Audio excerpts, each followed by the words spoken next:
Mardi 24 avril, le milliardaire Vincent Bolloré était placé en garde à vue, mis en cause dans le cadre d'une information judiciaire pour corruption d'agents publics étrangers. Vincent Bolloré a été placé en garde à vue. Vincent Bolloré est en garde à vue à Nanterre. Bolloré, 10e fortune de France, est depuis ce matin en garde à vue.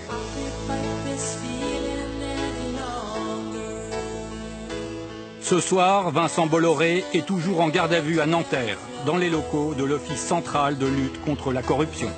Avec aujourd'hui un soupçon de corruption d'agents étrangers.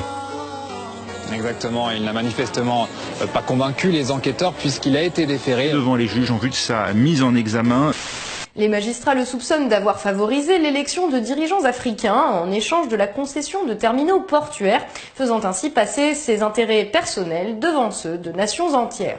On ne présente plus le très médiatique homme d'affaires Vincent Bolloré, à la tête d'un vaste empire comprenant des entreprises de transport, de papier, de plastique, d'huile de palme, mais aussi de communication, de publicité ou de médias. Vincent Bolloré s'était fait connaître au grand public en prenant la tête de Canal+ en 2015. Sa volonté supposée de contrôler l'information avait alors généré de vives polémiques. Depuis, le businessman a régulièrement défrayé la chronique en attaquant systématiquement en justice les journalistes et ONG mettant le nez dans ses affaires et en exigeant en compensation des sommes particulièrement élevées. En 2016, c'est France Télévisions qui avait fait les frais d'un tel procès suite à un reportage sur les conditions de travail dans une plantation d'huile de palme camerounaise dont Bolloré était actionnaire minoritaire. 50 millions d'euros, c'est la somme que réclame Vincent Bolloré à France 2 suite à la rediffusion d'un numéro de complément d'enquête jeudi soir.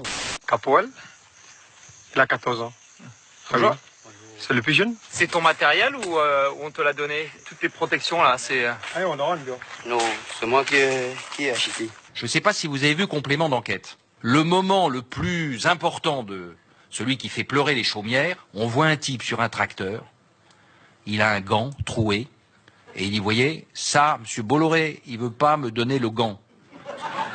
On a aussi une troisième plainte au Cameroun pour diffamation, et cette fois-ci, diffamation au Cameroun, c'est 6 mois de prison ferme, c'est-à-dire que Delphine Ernotte, ma PDG, Nicolas Poincaré, présentateur de complément d'enquête à l'époque, et moi-même, nous encourons tous les trois la 6 mois de prison ferme au Cameroun, donc c'est pour avoir simplement dit des choses qui sont vérifiées, recoupées, établies.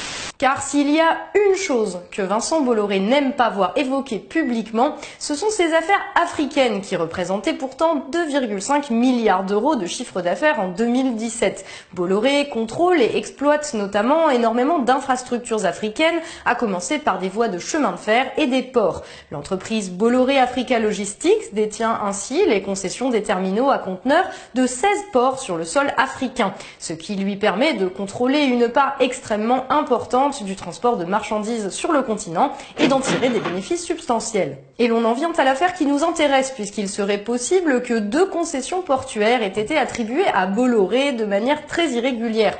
La justice soupçonne en effet le groupe d'avoir facilité l'arrivée au pouvoir des actuels dirigeants guinéens et togolais en mettant à leur disposition, à des tarifs préférentiels, les moyens de l'agence de communication Havas, propriété du groupe, en échange de l'attribution des concessions portuaires de Conakry et de Lomé à Bolloré Africa Logistics.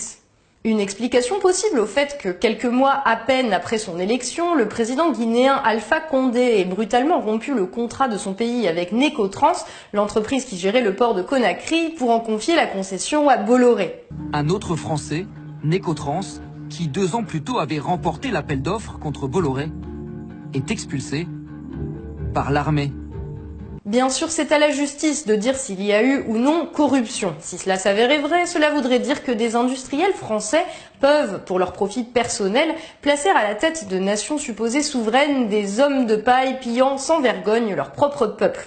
Rappelons que la Guinée est considérée comme l'un des pays les plus corrompus de la planète. Mais au-delà de cette hypothèse, peut-être y a-t-il un vrai problème avec le fait que des milliardaires transforment en terrain de jeu un continent entier au détriment de son développement.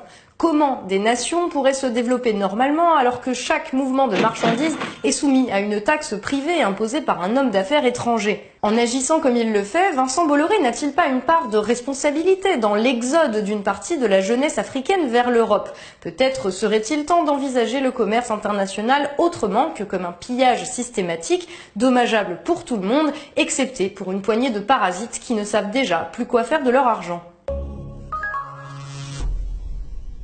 Merci à vous d'avoir suivi le fil d'actu, c'est tout pour aujourd'hui. Vous pouvez partager cette vidéo et nous soutenir via notre page Tipeee. On se retrouve très bientôt dans un nouveau numéro du fil d'actu, l'émission qui donne du sens à l'information.